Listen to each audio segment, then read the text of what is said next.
how to save a text message conversation on iPhone. Hey everyone, welcome back to the channel. If you're new here, don't forget to hit the subscribe button and turn on the notification bell to not miss any updates.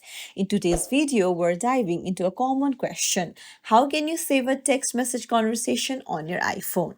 While there isn't a built-in feature for automatically exporting your messages, we have some handy workarounds that will help you keep those important conversations for later review.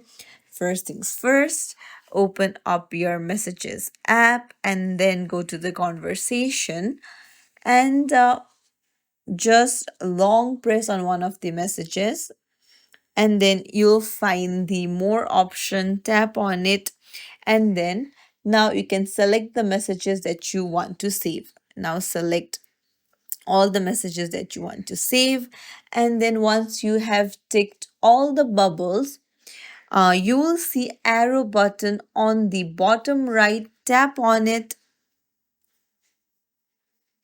and here you can see two options, so you can either send it to another phone number or email it to yourself.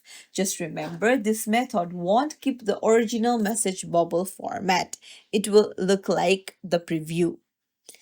Now if you don't want this, cancel it, and what you can do is you can take screenshots. So to take screenshots, you can hold the power up button, volume up button and power button at the same time, and then there you go. That's how you can take screenshot. You can just scroll through the conversation and take multiple screenshots until you have everything you need.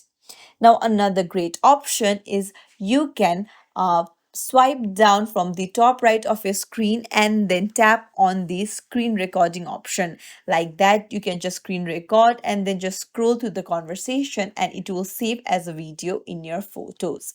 So I hope one of this is easy for you and you can save your text message conversation on your phone.